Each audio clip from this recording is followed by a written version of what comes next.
You no longer have much of a motivation to draw or create anything.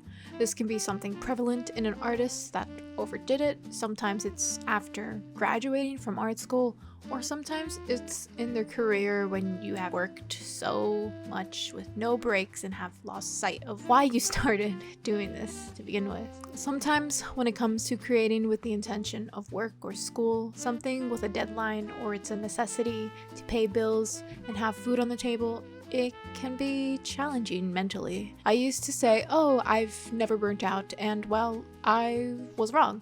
I assumed I never burnt out because I never knew how exactly it felt like. Now, I'm sure I've spoken about this in like a previous video. I feel like I've done it. I'm recollecting it, but I guess because I've like finally come out of that burnout officially, I thought I'd shed some more light on that. In my last year of college, I had pushed myself both in school and in the entrance to being a freelancer. I didn't want to graduate without having nothing in line for myself, so I gave myself a head start by focusing on my social media and the sales of my store. Aside from that, I had a part-time job as a waitress and went to school full-time. I was working on my thesis and just setting myself up for the intention of, yeah, this is going to make me money and I'm going to be successful. I think when I had lived with my family and I didn't have the financial burden of like paying rent and bills, but also I had like a steady income from just working a serving job,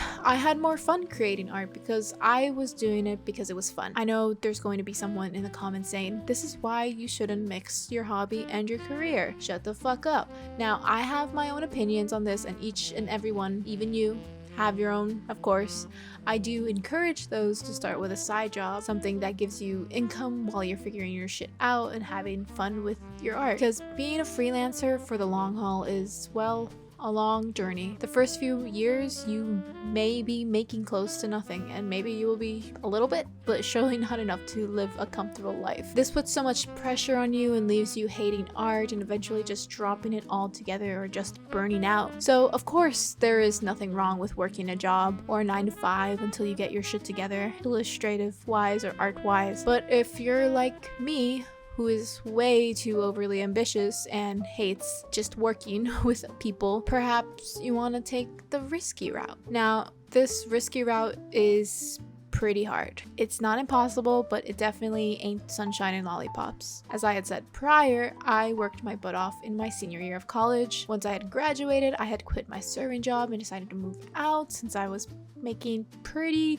decent money from the first book I had sold. I think at that point I didn't realize I had burnout yet. I was still ambitious, planning out my next plan of attack with my career. Do I make another book? If so, then what will be my next series of paintings? I planned so many things in the last 2 years, but only so little were executed. Why? Because I took the fun out of the art. I just made it a business. I made it solely for my audience and to pay rent. I wasn't enjoying what I was doing anymore.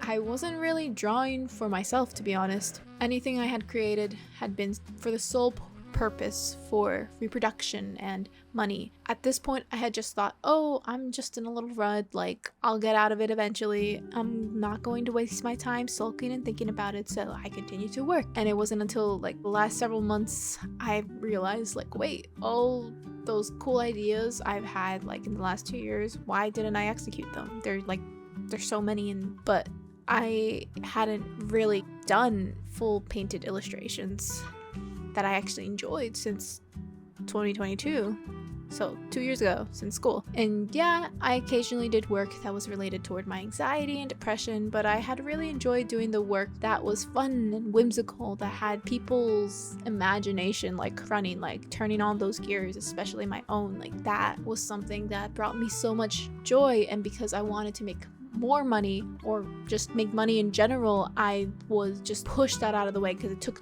too long to execute, and decided to go for things that are more faster and short term and can make more productions of it. I did one piece that was somewhat imaginative, sort of like a World of Arietti type beat back in March, April. to where this human meets this little tiny bean, and they're both laying on a bed. Little gal, or was it the guy that was looking at the little person? I'm like, oh wow, so cute. And I took a lot of inspiration from my current relationship, my lovely relationship. It was a new, unfamiliar type of love that I had, or I hold so close into my heart. I grew up watching so many romantic movies. I wanted to have that love that was so special, and I do. But that's besides the point. Steering out of this topic, those feelings led to a little spark for my love of art, because it brought up this little whimsical, imaginative element into my art again.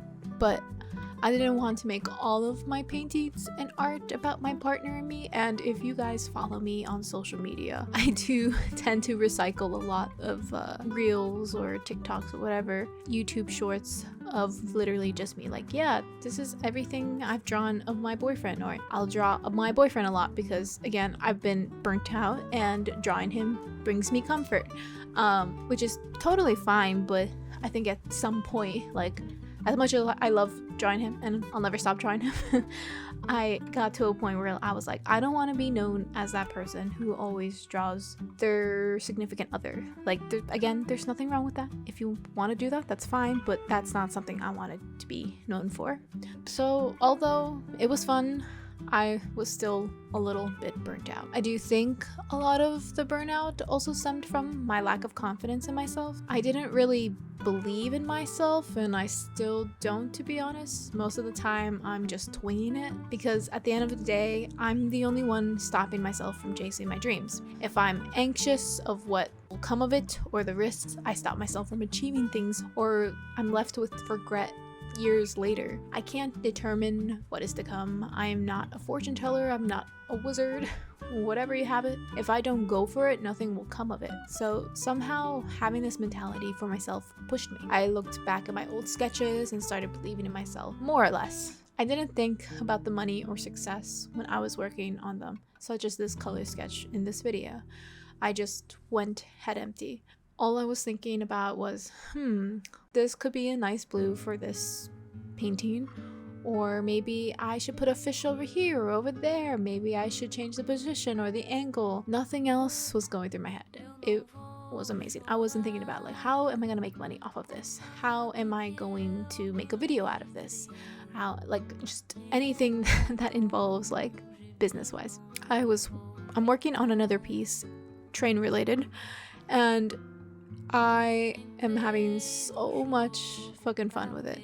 Like, I'm honestly so excited to work on finish the color sketch digitally, and I'm ready to execute it traditionally with gouache, which is like my go-to, my favorite medium. And yeah, no matter how you've acquired burnout or the doubts that you had through your head, never let those fears, that little voice, that little tiny voice telling you you're done and you can't do it, to stop you from achieving great things.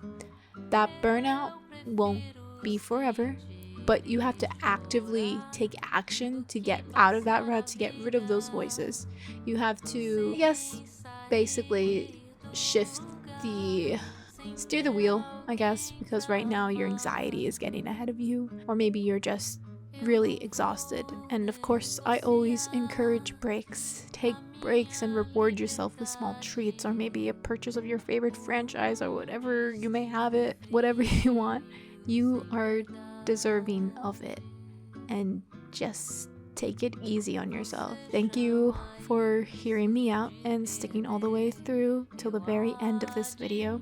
Honestly, I feel like this is also a message for myself whenever I get back into that state of burnt out or being doubtful of myself. Everyone needs it once in a while, and you know, you can always go back to this video and just remind yourself, like, everything is gonna be okay and you'll get out of this burnout, but you have to take tiny steps to get out of it. If you'd like to watch more videos like this, check out my channel and maybe subscribe for future videos. Go on my Instagram to see more. I do a lot of shit there. That's my main social media. Yeah, join me in my endeavors yeah, let me know in the comments below. How have you experienced burnt out? Are you still burnt out? And if not, then how did you get out of that state? Nonetheless, I will see you in the next video. Bye bye.